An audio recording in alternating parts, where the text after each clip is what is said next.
कर्मचारी आंदोलन है जिसने अपने अधिकारों के लिए सैकड़ों साल लड़ाइयां लड़ी हैं। ये अधिकार वैसे नहीं मिल गए, ये न्यूनतम वेतन वैसे नहीं मिल गया, काम के घंटे 8 वैसे नहीं बढ़ गए।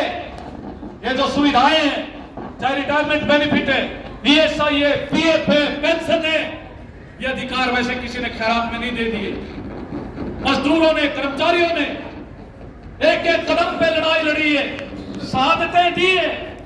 अभी याद हम करेंगे 1 मई को शिकागो शहर की उस घटना को, जब 8 घंटे की ड्यूटी के लिए संघर्ष चल रहा था। अमेरिका में, पूरी दुनिया के अंदर जहां काम के घंटे तय नहीं थे, 15-15, 16-16 घंटे, 20-20 घंटे काम लिया जाता था। तो लड़ाई जो है, उस लड़ाई के अंदर भी सैकड़ों मजदूरों ने शहादत दी थी और उस शहादत के बाद 8 घंटे का कानून बना था। ये जो शेर के बच्चे बैठे हैं राज में अभी, तो बीजेपी के रूप में पूंजीपतियों के दलाल, दुनिया और देश के सबसे बड़े जो बड़े पूंजीपति हैं, उनके टट्टू बैठे हुए राज में, और वो जो उनके लिए नीतियां बना रहे हैं। अब लेबर कोड लागू करने जा रहे हैं। वो लेबर कोड क्या है? कई सोचते हैं कहां लेबर कोड, लेबर कोड। अरे लेबर कोड का मतलब है मजदूरों और कर्मचारियों का कोई अधिकार नहीं बचेगा।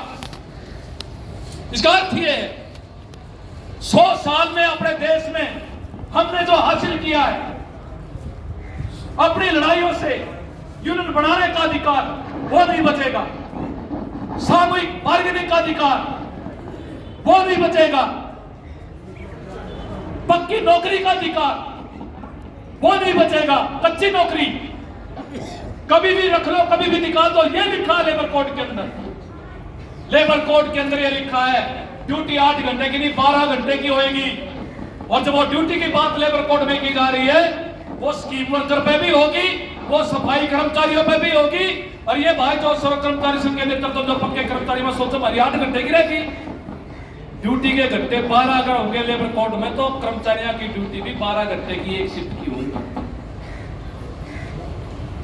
सब उसके दायरे में आएंगे।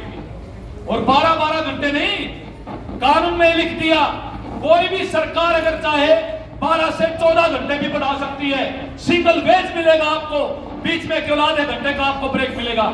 ये है लेबर कानून में। और तो पूरा का पूरा जो बदला जा रहा है, और इसके अलावा जो हड़ताल का अधिकार जो दिया गया, किसी ने थाली में परोस के नहीं दिया। हड़ताल जो है वो मजबूरी होती है। हड़ताल जो मजबूरी होती है वो शौक नहीं होता। अपनी तनख्वाह कटवा के कोई राजी नहीं है, सड़कों पे आके कोई राजी नहीं है। लेकिन मजदूरों के पास, मेहनत का सामान के पास अपना जो वो हासिल करने के लिए हड़ताल अंतिम हथियार होता है। लेकिन वो हड़ताल के अधिकार पर भी इन लेबर कानूनों में रोक लगा दी गई। आप हड़ताल पे जा नहीं सकते। आपने नोटिस दिया अपनी मांगों के लिए हड़ताल का सरकार को, मैनेजमेंट को, विभाग को, उसी दिन आपकी चर्चा शुरू हो जाएगी। और जब तक विभाग में चर्चा चलेगी, आप हड़ताल पे नहीं जा सकते, चाहे साल 3 गुजर जाएं। और जिस दिन आप हड़ताल पे गए, आपकी हड़ताल को अवैध घोषित किया जाएगा, आपकी तनख्वाहें काटी जाएगी और आपको जेल में डाला जाएगा। ये है लेबर कोड के अंदर। ये हमारे साथ जो इस समय पर काम कर रहे हैं, उनके साथ भी जो है खतरनाक होगा। और हमारे जो आने वाली जो पीढ़ियां हैं, उनके खिलाफ भी एक गुलामी का दस्तावेज है जो बीजेपी की सरकार के नेतृत्व में, मोदी जो प्रधानमंत्री नरेंद्र मोदी के नेतृत्व में ये जो चल रहा है कुचलने का काम, मजदूरों के अधिकारों पे, कर्मचारियों के अधिकारों पे। हम ये कह रहे हैं कि भाई पेंशनर को पेंशन नहीं मिलेगी। अब 2016 के पहले जो रिटायर हो चुके हैं, शायद रिटायरी को पता होगा इस बात का, केंद्र सरकार ने कानून पारित कर दिया। अगला वेतन आयोग आएगा तो 2016 से पहले जो रिटायर हो चुके हैं, 31/12/25 तक उनको कोई पेंशन में बढ़ोतरी नहीं मिलेगी। और जो नए कर्मचारी लग रहे थे उनको तो पुरानी पेंशन है ही नहीं। ये क्या मामला है? एक एक करके कानूनों को खत्म करते जा रहे हैं। ये 3 काले कानून, कृषि कानून जो पारित किए गए थे, वो 3 काले कानून जो है वो तो किसानों में लड़ाई लड़के वापस करवा लिए। लेकिन अब एक कानून और ले आए, चोर दरवाजे से। वही कानून अलग रूप में आ गया। मंडियों को खत्म करेंगे, प्राइवेट मंडियों का जो है वो दे दिया, लाइसेंस दे दिए, कितने गोदाम बनाओ, कितने अनाज खरीदो, तो सरकारी मंडी तो खत्म करेंगे सिस्टम को, उसी को। तो दोबारा से वही कर रहे हैं। ये जो कह रहे हैं, कहते हैं जनता की, जनता के द्वारा और जनता के लिए सरकार। ये वो सरकार नहीं है जिस सरकार की कल्पना हमारे संविधान के अंदर की गई है, बल्कि ये है पूंजीपतियों की, पूंजीपतियों के द्वारा और पूंजीपतियों के लिए सरकार बनी हुई है। उन्हीं के लिए कानून बना रही है, उन्हीं का जो खरबपतियों की संख्या बढ़ रही है और मजदूर जो है पिट रहा, लूट रहा है। हरियाणा में तो न्यूनतम वेतन तक बढ़ोतरी नहीं कर रहे। अभी एचकेआरएन के कर्मचारी बढ़ावा दिया था इनको सरकार ने इलेक्शन में वोट लूटने के लिए। ये कह दिया एचकेआरएन में जो कर्मचारी लगा रखे हैं उनकी हम सेवाएं खत्म नहीं करेंगे रिटायरमेंट से पहले। लेकिन क्या हुआ? हुआ क्या?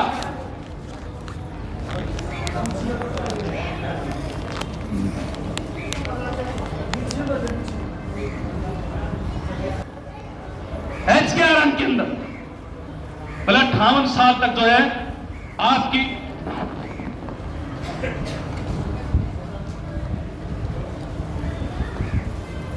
साल तक आपकी सेवा जो है जीवित रहेगी। और हालत क्या है? इलेक्शन होने के 3-4 महीने के बाद ही 2500 के करीब कर्मचारियों को नौकरी से निकाल दिया जाए एचकेआरएन में, जिनको कहा था कि पक्के 58 साल तक रिटायर नहीं होंगे। कल ही जो है हमारे दफ्तर में ऐसे कुछ नौजवान आए जिनको इलेक्शन से पहले जनवरी 2024 में गांव में पंचायत का एक तरीके से कलरक यार्ड ऑपरेटर लगा रखा है, एलसीएलओ पता नहीं एलसीपीओ ऐसा कुछ लगा रखा है। 6500 है, पूरे इंटरव्यू लिए, टेस्ट लिए, क्लियर हो गए। अब वो कर दिया, वो काम सारा कर रहे हैं, एक पैसा नहीं मिला, तुम्हें कमीशन मिलेगा। और 1 साल हो गए, किसी ने 1 रुपया नहीं मिला अभी तक, फ्री में काम करने लग रहे हैं। ये सरकार की पॉलिसी। तो ये जो चल रहा है ये चलेगा नहीं। जो मुद्दे इनको समझना है, और ये जो सरकार जो कर रही है, चाहे वो आशा के साथ, आंगनबाड़ी के साथ, आशा वर्कर के साथ, मंत्री मिल लिए, एसीएस मिल लिए, समस्या का समाधान तो नहीं हो रहा है अभी भी। आंगनबाड़ी का फेक फोटो ओटीपी देने के लिए आंगनबाड़ी वर्कर ने कहा किसी परिवार में, और उसने आके वो तो उसका सिर फोड़ दिया आंगनबाड़ी वर्कर का। कौन ओटीपी देगा? फोटो कैप्चर का। ऑनलाइन के नाम पे पूरा का पूरा बर्बाद कर रखा है सिस्टम को।